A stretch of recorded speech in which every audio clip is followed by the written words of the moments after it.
Salute madam, నిజంగా ఇంత అద్భుతమైన ఒక ప్లీజెంట్, ఒక ప్రశాంతమైనటువంటి ఒక మనుషులు, జీవితం అంటే ఒక మార్గదర్శకంగా బతికేటువంటి మనుషులు, ఒక సాదాసీదమైనటువంటి జీవితం గడపనికే ఇష్టపడేటువంటి ఇలాంటి మనుషులు ఎంత అద్భుతంగా ఆ sir speaker sir Vande Mataram గురించి మాట్లాడే సార్ స్పీకర్ను చాలా గౌరవిస్తారు వీళ్ళు. ఆ స్పీకర్ కూడా నిజంగా ఆయన బీజేపీ వ్యక్తి అయినా చాలా స్ట్రిక్ట్గా చాలా బాగా మెయింటైన్ చేస్తారు. ఆయన నిజంగా చాలా గొప్పగా అనిపిస్తుంది.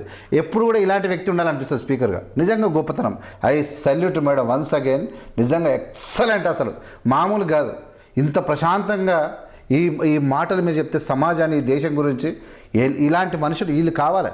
కుట్రలు పెట్టుకొని తీవ్రవాదులుగా తయారయ్యి స్మైల్ చూడండి. మాము నరేంద్ర మోడీ చేస్తున్నటువంటి పాపాలు అన్ని కావు. నువ్వు చేసిన పాపాల మీద, ఈ దేశంలో నువ్వు చేస్తున్నటువంటి నష్టాల మీద, ఈ దేశం 75 ఏళ్ళుగా సమకూర్చుకున్న సంపదనను నువ్వు ఈ దేశాన్ని పాపం చేస్తావు. నువ్వు నీ పాపములో కాంగ్రెస్ పార్టీ షామిల్ లేదంటే అందులో మాకు ఎలాంటి వాట లేదు. ఈ దేశానికి ఏమైనా పాపం చేస్తున్నావు అంటే నరేంద్ర మోడీ. ఈ పాపం వల్ల మా బాధ్యత లేదు, మాది లేదు అని చెప్పింది ప్రియాంక గాంధీ. చెప్పిండా ఏం బగొట్టిందా, మామూలు కాదు. అంటే అయిన శరం ఉండదు, అలాగే ఏముండదు. మళ్ళీ ముంచుడే, మళ్ళీ తనుడే, మళ్ళీ గుద్దుడే, మళ్ళీ ముంచుడే, ఇదే పని.